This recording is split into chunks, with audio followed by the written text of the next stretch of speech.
Hello everyone. आज के इस वीडियो लेक्चर में हम आगे का 11th स्टैंडर्ड का जो टॉपिक है टाइप्स ऑफ बिजनेस एक्टिविटी उसके बारे में डिस्कस करेंगे।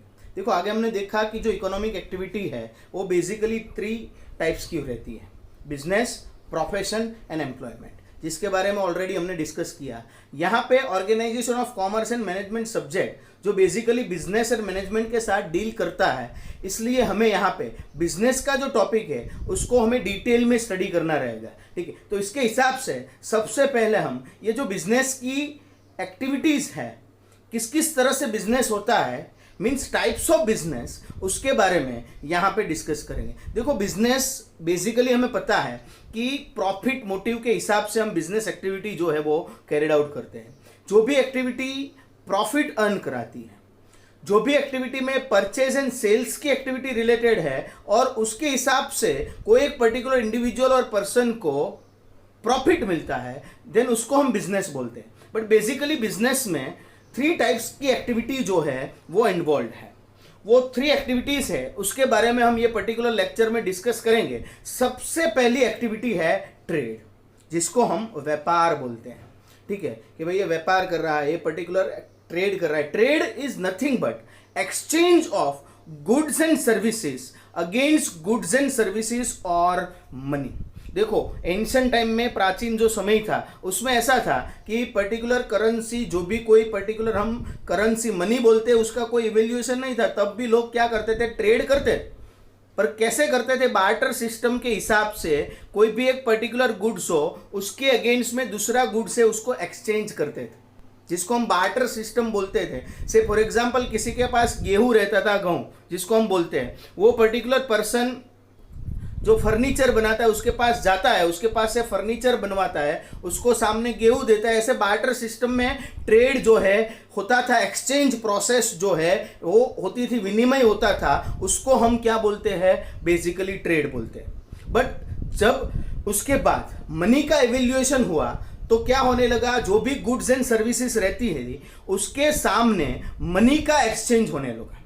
ठीक है, कि हम से फॉर एग्जांपल कोई एक पर्टिकुलर कमोडिटी जो है, से फॉर एग्जांपल मिल्क परचेस करने के लिए जाते हैं, हम मिल्क परचेस करते हैं, इसके हिसाब से 1 लीटर मिल्क का जो भी पैसा रहेगा, मनी रहेगी, वो हम उसके एक्सचेंज में उसको देते हैं, जो भी पर्टिकुलर पर्सन ट्रेड कर रहा है उसको। ऐसे मिल्क के सामने मनी जो है उसका एक्सचेंज हुआ। That's why this particular activity is consider as trade. तो सिंपल टर्म में जब हमें ट्रेड को डिफाइन करना रहता है तो हम ऐसे कर सकते हैं: trade is activity of exchange in which exchange of goods and services against goods and services or money with the motive of profit। Profit के लिए जब भी हम कोई एक गुड्स एंड सर्विसेज के सामने दूसरी गुड्स एंड सर्विसेज और कोई गुड्स एंड सर्विसेज के सामने मनी का जब एक्सचेंज करेंगे तो वो पर्टिकुलर एक्टिविटी जो रहेगी उसको ट्रेड बोलते हैं। तो ये एक्सचेंज में 2 एक्टिविटी सेंटर पॉइंट में है, एक है परचेज और दूसरा है सेल्स। एक पर्टिकुलर पर्सन परचेस करेगा, दूसरा पर्टिकुलर पर्सन सेल्स करेगा, ऐसे एक्सचेंज की प्रोसेस में इन्वॉल्व होगा। उसके सामने एक पर्टिकुलर पर्सन को जो पर्टिकुलर उसकी रिक्वायरमेंट के उसके हिसाब से गुड्स एंड सर्विस मिलेगी, दूसरे पर्सन को उसका प्रॉफिट मिलेगा। ऐसी जो एक्टिविटी होती है उसको हम ट्रेड और व्यापार बोलते हैं। ठीक है, तो अभी हमें ये पर्टिकुलर टॉपिक जो है उसको डिटेल में समझना रहेगा, तो उसके कुछ कैरेक्टरिस्टिक्स एंड टाइप्स हैं, उसके बारे में हमें डिस्कस करना पड़ेगा। सबसे पहला कैरेक्टरिस्टिक्स, तो trade is economic activity, right. क्यों? क्योंकि ट्रेड में हम प्रॉफिट के मोटिव से ट्रेड करते हैं, अर्निंग होती है, इसलिए ट्रेड क्या है? इकोनॉमिक एक्टिविटी है, राइट। सबसे पहला कैरेक्टरिस्टिक्स। दूसरा है there are 2 parties involve in trade. जैसे हमने बताया, एक परचेजर है जो पर्टिकुलर जो भी कमोडिटी है उसको परचेस करता है, और दूसरा है सेलर। परचेजर एंड सेलर, ये 2 पार्टी जो है वो ट्रेड में क्या रहती है? इन्वॉल्व। तीसरा जो इसका कैरेक्टरिस्टिक्स है, exchange is essential in trade. Essential means खूब ज़रूरी होता है एक्सचेंज होना, कि मैं किसी को पैसा देता हूँ पर उसके पास से मुझे अभी तक कोई पर्टिकुलर चीज़ जो है वो मिल नहीं रही है, तो एक्सचेंज की प्रोसेस कंप्लीट नहीं हुई रहती है। एक्सचेंज होना चाहिए, दोनों पार्टी के हिसाब से, एक गुड्स एंड सर्विस देगा, दूसरा उसके सामने मनी देगा, तब भी ट्रेड एक्टिविटी जो है कंप्लीट हुई है, ऐसा हम बोल सकते हैं। तो एक्सचेंज जो है वो यहाँ पे एसेंशियल है, इंपॉर्टेंट है when we are talking about trade, right. उसके बाद की है in trade transfer of ownership of goods and service. Say for example ये पर्टिकुलर वॉच है, अभी मेरे पास है, से फॉर एग्जांपल मैं उसका ट्रेड कर रहा हूं, मैं किसी पर्टिकुलर पर्सन को दे रहा हूं, उसके सामने ये पर्टिकुलर वॉच की जो प्राइस है 500 रुपीज से फॉर एग्जांपल, वो मैं उसके पास से ले रहा हूं। जब भी तक मेरे पास थी तब तक ये वॉच की ओनरशिप मेरी थी, अब उसने उसके प्राइस पे कर दी, एक्सचेंज हो गया, अब ये जो पर्टिकुलर वॉच है उसकी ओनरशिप वो पर्टिकुलर पर्सन के पास चली गई। तो ओनरशिप जो है वो यहाँ पे ट्रांसफर होती है, वो भी एक इंपॉर्टेंट कैरेक्टरिस्टिक्स है ट्रेड का, ठीक है। आगे जो भी एक्सचेंज होगा, जो भी गुड्स एंड सर्विसेज एक्सचेंज होगी, उसके अगेंस्ट में कुछ पर्टिकुलर अमाउंट प्राइस के तौर पे करनी रहेगी ट्रेड में, कि भाई ये से फॉर एग्जांपल हमने देखा कोई एक बुक है, उसकी प्राइस 50 रुपीज़ है, तो ये 50 रुपीज़ की अमाउंट हमें पे करनी है, उसके सामने हमें क्या मिलेगा, बुक जो है वो मिलेगी। Next trade is continuous activity. मैंने बोला कि एक मेरी वॉच है, से फॉर एग्जांपल वन टाइम में उसको कोई एक पर्टिकुलर पर्सन को सेल करता हूँ, कंटिन्यूअस बेसिस के मेरा ये ट्रेड नहीं है, एक्सचेंज की प्रोसेस में नहीं करता, then this particular thing is not consider as trade.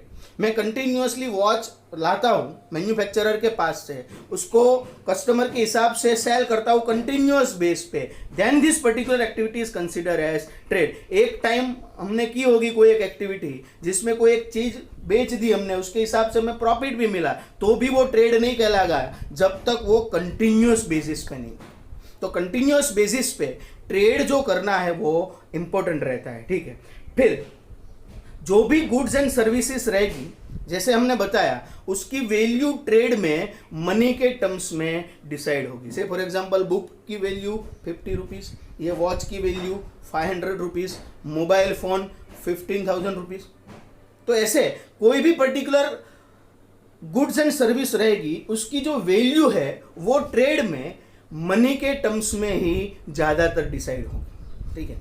आगे का जो है ट्रेड इज लीगल एक्टिविटी, कि जो भी लीगल लॉ एंड ऑर्डर के हिसाब से गवर्नमेंट जो है वो जो भी पर्टिकुलर गुड्स एंड सर्विस का एक्सचेंज अलाउड करेगी, वही ट्रेड एक्टिविटी में कंसीडर किया जाएगा। कोई भी इलीगल एक्टिविटी कोई पर्टिकुलर पर्सन परफॉर्म करता है जो लीगल तो के लॉ एंड ऑर्डर के हिसाब से अगेंस्ट में है, ऐसी पर्टिकुलर एक्टिविटी को हम ट्रेड बोल सकते नहीं है। तो ये कुछ इंपॉर्टेंट कैरेक्टरिस्टिक्स रहते हैं ट्रेड के, जो आपको समझ में आ जाएंगे तो ट्रेड का जो कंसेप्ट है वो इजीली आप अंडरस्टैंड कर पाओगे। अब नेक्स्ट ट्रेड को अभी और ज़्यादा इजीली अंडरस्टैंड करने के लिए हम ट्रेड के जो टाइप्स है वो डिस्कस करेंगे। यहाँ पे देखिए ट्रेड का mainly 2 types, internal trade and international trade. Internal trade वो जो पर्टिकुलर वर्ड है वही डिफाइन करता है, एकदम इजी है अंडरस्टैंड के लिए, कि जो particular trade activity with in the boundary होती है कंट्री की, बाउंड्री के बाहर नहीं, बाउंड्री के अंदर ही जो भी पर्टिकुलर ट्रेड एक्टिविटी जो है परफॉर्म होती है within the boundary of country, this particular trade is consider as internal trade, जिसको हम क्या बोलते हैं, इंटरनल ट्रेड बोलते हैं। से फॉर एग्जांपल गुजरात का कोई पर्टिकुलर मर्चेंट है, व्यापारी है, वो जम्मू कश्मीर से एप्पल जो है परचेस करता है, तो जम्मू कश्मीर एंड गुजरात के जो भी पर्टिकुलर मर्चेंट है, व्यापारी है, उसके बीच जो भी ट्रेड एक्टिविटी होगी वो particular trade activity internal trade कहलाएगा। तो यहाँ पे इंटरनल ट्रेड में भी देखिए 2 टाइप्स के अलग अलग ट्रेड होते हैं, wholesale trade and retail trade. Wholesale में क्या होता है, हमें काफ़ी सारी बार हमने ये जत्थाबंद व्यापारी जिसको हम बोलते हैं, ये वर्ड हमें सुना हुआ है कि वो क्या करता है, होलसेलर प्रोड्यूसर के पास से बल्क में परचेस करता है, रिक्वायरमेंट के हिसाब से रिटेलर को सेल कर देता है। ऐसी एक्टिविटी में जो इन्वॉल्व है वो होलसेलर है। रिटेलर क्या करता है, होलसेलर के पास से गुड्स परचेस करता है, कस्टमर को उसकी रिक्वायरमेंट के हिसाब से सेल कर देता है। ऐसी जो एक्टिविटी में इन्वॉल्व है उसको हम क्या बोलते हैं, रिटेल ट्रेड, ठीक है। से फॉर एग्जांपल बालाजी कंपनी है, वेफर मैन्युफैक्चरिंग करती है, जिसने भी बालाजी की तालुका लेवल पे, डिस्ट्रिक्ट लेवल पे एजेंसी ली हुई है, वो होलसेलर है और वो पर्टिकुलर होलसेलर रिटेलर को उसके हिसाब से सेल करता है। अब रिटेलर के पास बालाजी आ गई, कस्टमर को 1 2 3 4 5 जैसे कस्टमर की रिक्वायरमेंट उसके हिसाब से सेल करेगा, तो उसको क्या बोलेंगे हम? रिटेल ट्रेड बोलेंगे। ऐसे ही दूसरा टाइप से ट्रेड का international trade, the trade activity outside the boundary of country. जो हमारी कंट्री है उसकी बाउंड्री के बाहर कोई और कंट्री के साथ हम ट्रेड एक्टिविटी जो है वो परफॉर्म करते हैं, then this particular activity is consider as international trade, और जिसको हम दूसरी वर्ड में बोल सकते हैं फॉरेन ट्रेड। तो ये जो फॉरेन ट्रेड है उसमें हमें trade activity outside the boundary करनी है, वो 2 टाइप्स के हिसाब से हम कर सकते हैं। एक है इंपोर्ट एंड दूसरा है एक्सपोर्ट। अब ये इंपोर्ट क्या है? जब कोई भी पर्टिकुलर कमोडिटी बाहर की कोई कंट्री में से हम इंडिया में परचेस करते हैं, then this particular thing is consider as import. Say for example हम यूएसए से कोई भी कंप्यूटर टेक्नोलॉजी जो है यहाँ पे इंडिया में मंगवाता है कोई भी पर्टिकुलर मर्चेंट व्यापारी, तो उसको हम इंपोर्ट बोलते हैं। एक्सपोर्ट मीन्स यहाँ से हम जो भी गुड्स बाहर भेजते हैं, से फॉर एग्जांपल मैंगो की सीजन गई, यहाँ से कोई भी मर्चेंट मैंगो का व्यापारी है वो कनाडा मैंगो भेजेगा, तो उसको क्या बोलते हैं हम? एक्सपोर्ट बोलते हैं। इसके अलावा भी तीसरा है री एक्सपोर्ट। देखो इसमें क्या करता है, कोई भी इंडिविजुअल पर्सन ऐसे ट्रेड एक्टिविटी में इन्वॉल्व रहता है कि जो कोई एक पर्टिकुलर कंट्री से कोई पर्टिकुलर चीज हो है, से फॉर एग्जांपल इंडिया का कोई व्यापारी है पाकिस्तान से शुगर परचेज करता है और पोर्ट पे ही वो शुगर जो है उसको इंडिया में नहीं लाता है पर्टिकुलर ट्रेड एक्टिव के लिए, वो वहां पोर्ट से ही डायरेक्टली उसको श्रीलंका भेज देता है, then this particular activity is consider as re export. तो जब इंटरनेशनल ट्रेड की बात होगी तो 3 टाइप्स के ट्रेड यहाँ पे हमें डिस्कस करने रहेंगे, import, export and re export. This particular topic is trade. अब इसमें ही आगे की जो बिजनेस एक्टिविटी है कॉमर्स, उसके बारे में डिस्कस करेंगे। आपने भी जो पर्टिकुलर फील्ड चुना है उसको आप कॉमर्स बोलते हैं, तो पहले बेसिकली आपको ये पता चलना रहेगा कि कॉमर्स क्या है, right? Commerce is nothing but trade plus supportive services.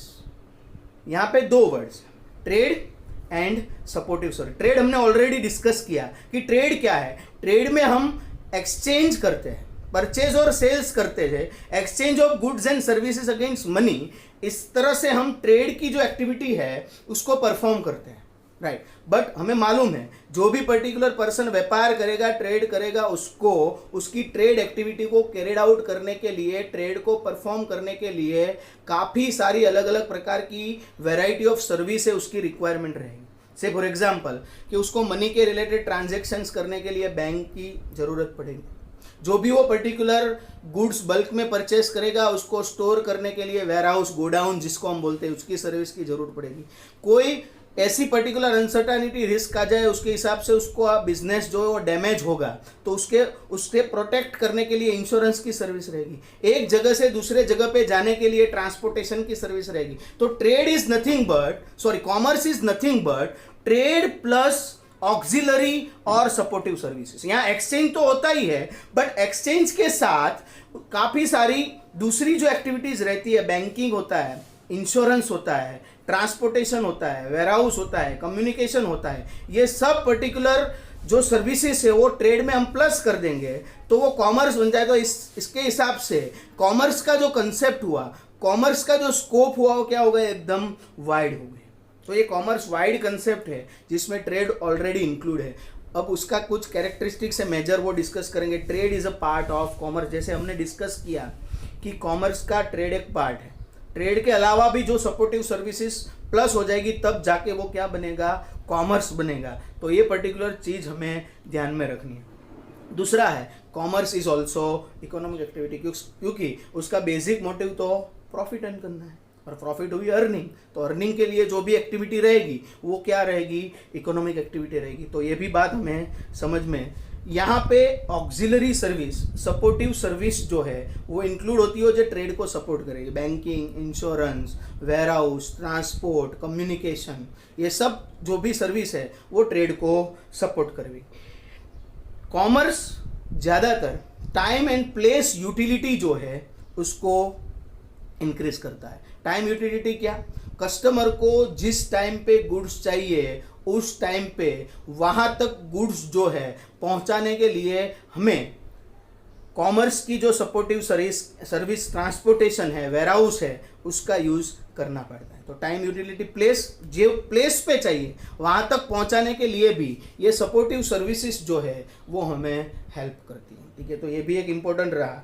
दूसरा है auxiliary services are basically demand oriented. जब ट्रांसपोर्ट की ज़रूरत पड़ती है तब हम ट्रांसपोर्टर के पास जाते हैं, जब बैंक में हमें एक्सचेंज करना रहता है तब बैंक के पास जाते हैं, मीन्स डिमांड ओरिएंटेड है। जब भी हमें ज़रूरत पड़े तब हम वहाँ पे जाते हैं, बट उसके अगेंस्ट में हमें पर्टिकुलर क्या पे करना रहता है, प्राइस पे करनी रहती है। बट ये कंटिन्यूस बेसिस पे, हमारे अलावा भी काफ़ी सारे लोग रहते हैं जो कंटिन्यूस बेसिस पे ऐसी सर्विस की रिक्वायरमेंट के हिसाब से वहाँ पे जाते हैं, सर्विस लेते हैं। तो डिमांड ओरिएंटेड है पर क्या है, कंटिन्यूस है। तो ये पर्टिकुलर एस्पेक्ट्स भी हमें ध्यान में रखनी है।